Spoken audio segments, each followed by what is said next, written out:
So I discovered this world of cabaret through doing theater, and theater is what led me to move to New York.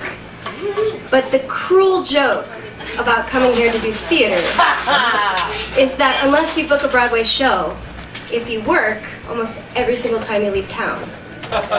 So who wants to move from Kansas to go work in Nebraska?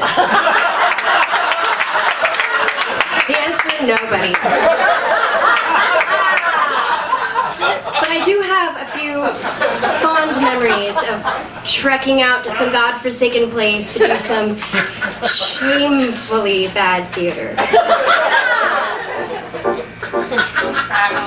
There was one theater company proudly called Kids Matter National Theater, even though we only toured Illinois.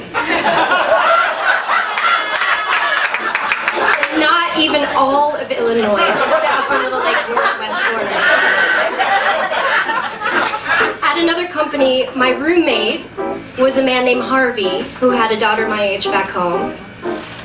Harvey liked to unwind with a glass of Cavassier in his boxers, watching his favorite TV show, G-String Divas.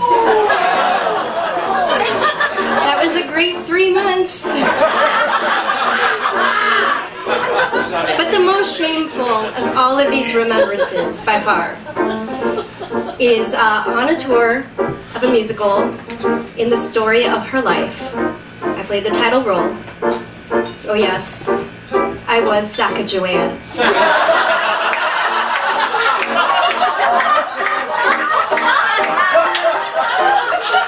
I could have a mansion on a hill. I could lease a villa in Seville, but it wouldn't be as nice as a summer in Ohio with a gay midget named Carl playing Tevye and Porgy.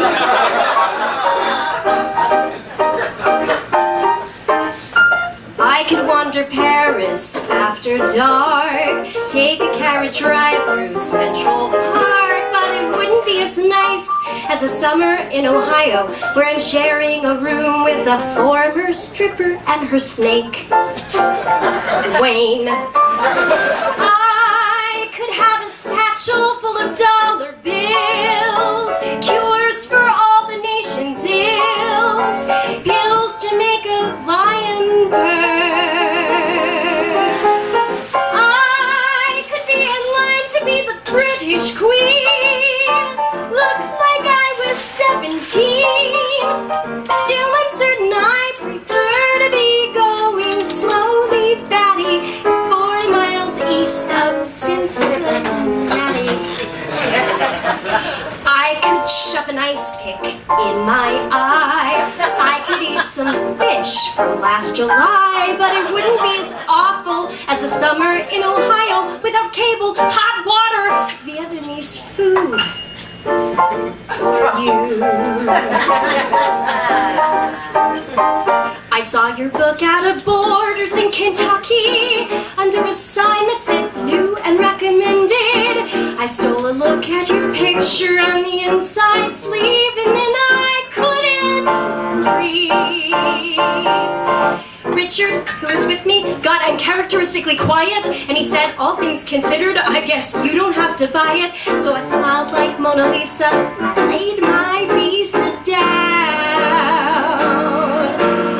He wants me, but he ain't gonna get me. I found my guiding line. I tell the stars each night, look at me, look at him. Son of a bitch, I guess I'm doing something right. I finally got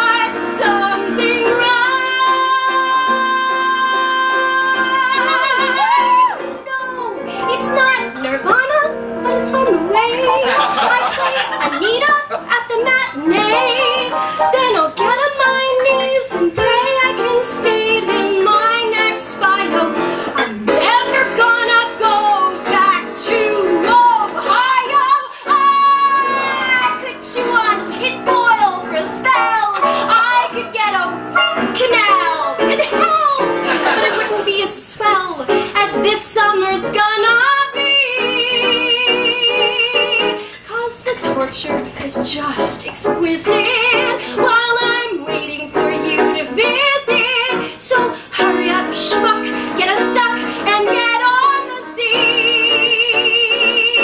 Love the midget, the stripper, Wayne the snake, and Mrs. Jamie Wellerstein. That's me.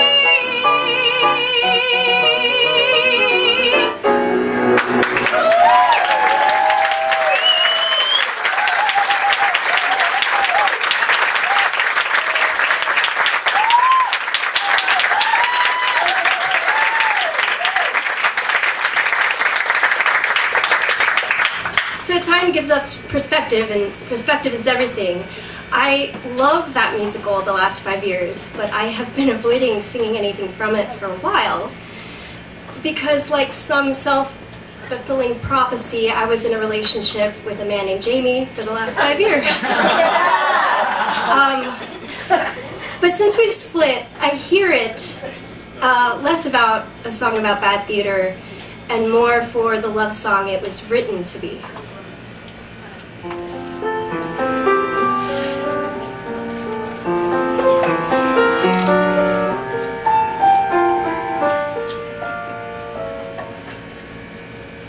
We met, of all places, in front of Gristides, some freakishly cold winter's day. I had on several unflattering layers of wool. He slipped on the ice with his grocery bags full. So I rescued some Fruit Loops he'd dropped by the curb, and he made some remark that my smile was superb. I thought that was sweet, and I started to go, when he said, "Hey, what you doing tomorrow? Because I'll be here on the corner of Bleecker and Mercer tomorrow at 7. If you want to meet up, I'll be waiting right here. And in case there are two fellows waiting for you, my name's John." He waved and then he was gone.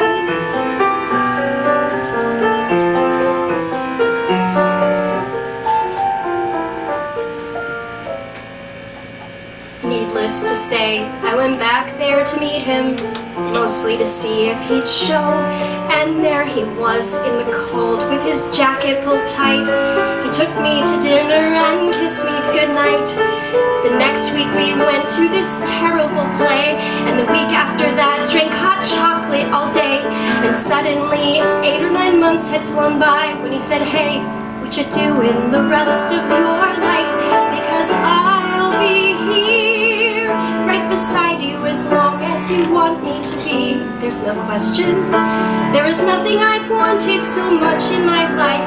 It might sound immature, but I'm totally sure you're the one. And we had just begun. We got hitched in September, our favorite month, with a rock band that played in an old synagogue.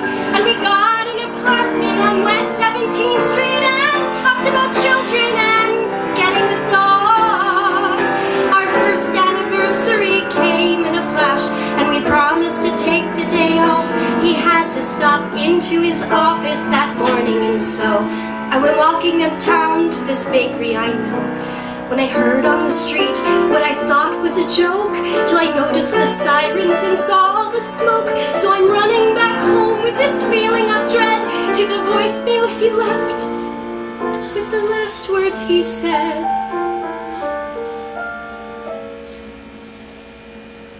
"I'm sorry, I don't mean to ruin your evening by bringing up all of this stuff. You're probably wondering why I even called you tonight. Well, today something happened that spooked me all right. I saw a storm cloud of papers fall down from the sky, and I thought of that day, and I started to cry. When sure as I breathed, I heard John clear as day, saying, 'Hey, we're allowed to move on. It's okay. Because I'll be here, even if you decide to get rid of my favorite sweater. Even if you go out on your birthday this year, instead of staying at home, letting all of life's moments pass by. You don't have to cry, because I'll be here when you start going back to the places we went to together. When you take off my ring and you let yourself smile. When you meet someone handsome and patient and true.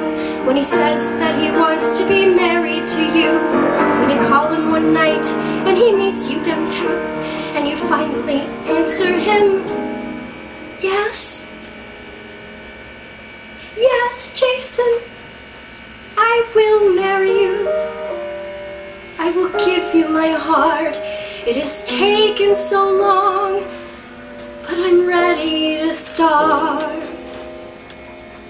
Right now, John's whispering congrats in my ear, 'cause I finally let myself tell you that I